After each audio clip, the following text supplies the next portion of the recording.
بالاتر بگیریم.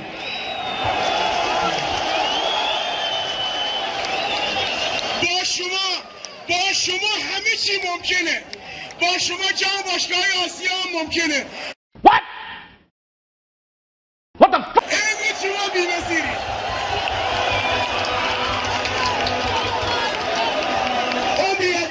امی اگر باقی بمانسته اینجا سود مرا طلب داریدی همه شما. اینجا سود.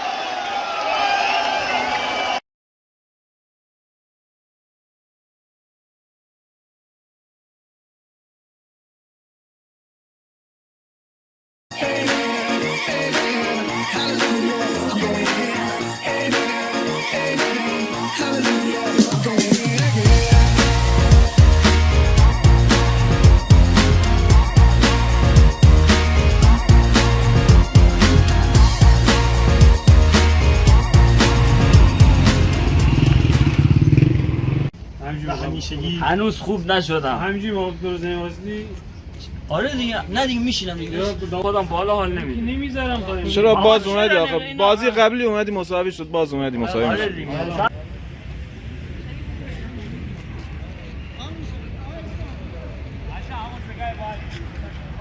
ابرهای طوفانی چه خوب عمل کردن. خودشون نیستن، بنیرا و پرچماشون هست. نباشی دوستام هستم. نظر در مورد این سوراخ‌ها چیه های مگه؟ نظری ندارم متخصص شبن که نیستم، ولی سوراخ‌ها اینجا هست. ولی خیلی ها مثل این متخصص. نمیدونم یه هوادهی همینه، من نمیدونم. لا اینجوری هوا میکشه ما که نمیدونیم. کلا این چیز زیاد بهمون گفتن در مورد چمن حرف نزنید دیگه، ما هم گیر نمیدیم. خودتون ببینین.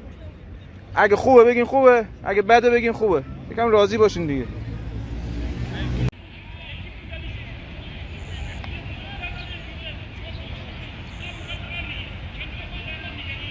هفته سوم مسابقات امروز بازی داریم با بعثت کرمانشاه.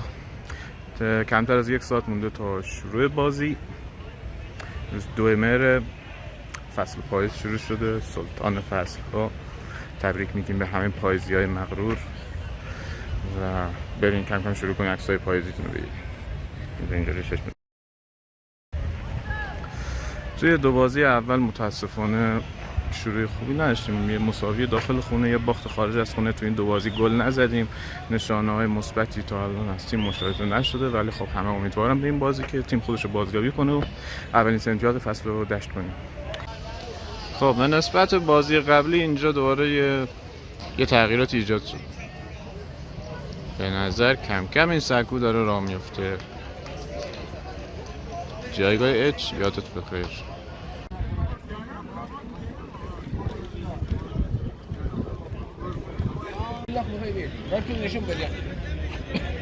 به نظرتون معارضا مدعی به عنوان پیشکسوت داماش چرا باید دم در رختکن به تیم بعثت باشه؟ حالا در حاشیه این بازی قبل از شروع بازی مالک داماش امروز قدم رنجا فرمودن حضور پیدا کردن بالاخره. آقای خبیری هم اومده.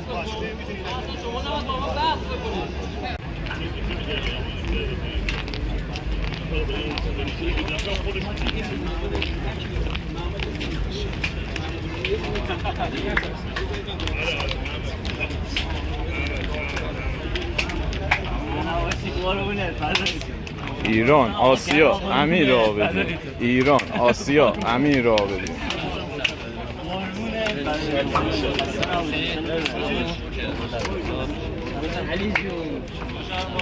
میبریم داداش 2-0. تو اومدی مساوی.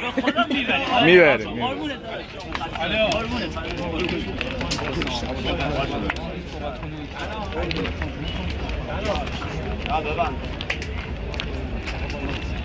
اینجا بدم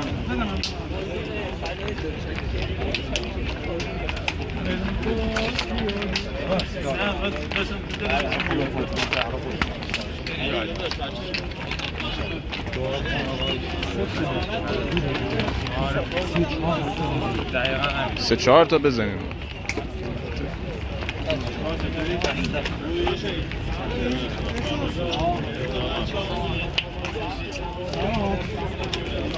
آی نایمی پیش بینیتون امید خدا میبرن. چند باید تورش ببرن. چند نتیجه رو نگم به خدا ولی تورش باید ببرن. 2-0 میبرن. 2-0 میبرن ان شاء الله به امید حق.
بعد و افتضاحی رسیدیم به این بازی. تعارفی هم با هیچ کی ندارم. خب فقط یه چی بهتون میگم. پشت هم وایسین بازی کنین، هیچ کس سر اون یکی غر نزنه. به هیچ عنوان سر هم غر نزنین. ساده تمام چیزایی رو که میدونین درسته انجام بدید. ساده ترین بازی اسیر جو ورزشگاه نشین. کاری هم به حواشی نداشته باشین. خواهش میکنم هر اتفاقی افتاد واسه ما اولین کسان نیمکتی اون بغل خط باشن. شمشیر از دست مرداد افتاد، من وظیفه‌ام به عنوان یکی از بچه‌های خانواده شمشیر رو بردارم. پشت هم باشین. اینم کی میتونه اینجا از شما امتیاز بگیره؟ فقط هم به فکر امتیاز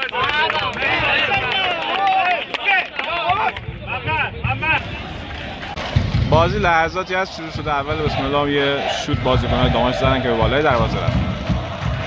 جو ببین.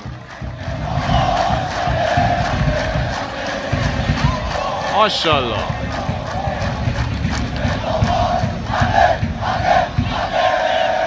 علیرضا این از اون جواز که گزارشگر شهر بابک تا حالا ندیده بود.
نظر محمدی از بازیکن خودی شاکی بود. پوریا چند تا هوادارم بدی برات نور میده.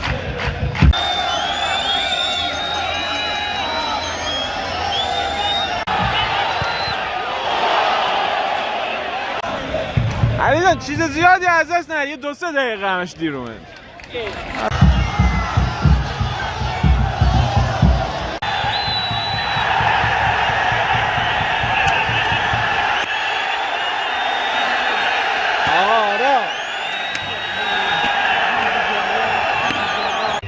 نیمه اول 0-0 تموم شد. آخر بازی علیه خود شلوغ شد و در کل داماش یکم تو ضربات آخر مشکل داشت. در کل بد بازی نکرد.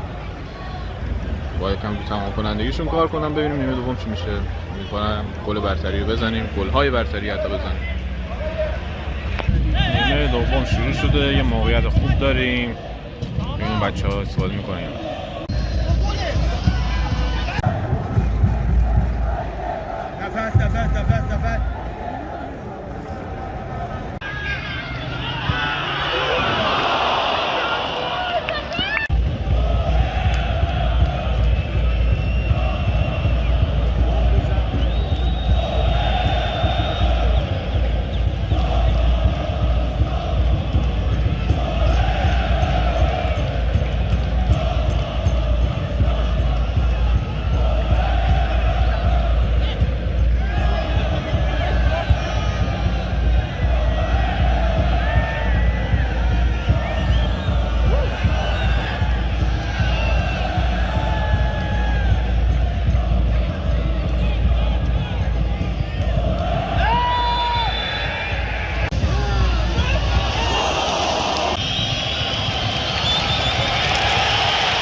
نفس یکی از بازیکن‌های تیم بعثت کرمانشاه اخراج شد.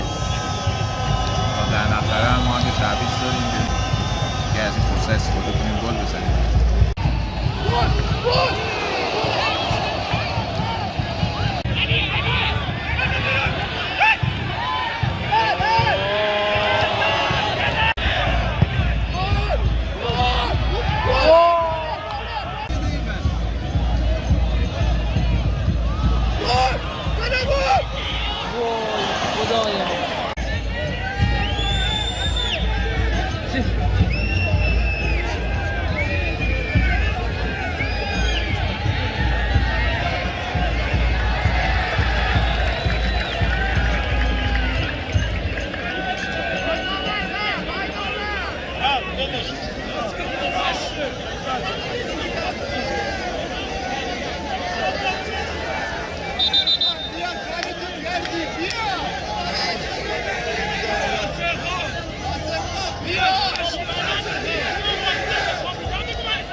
بازی هم در نهایت 0-0 مساوی شد. سومین بازی پیاپی ما گل نزدیم.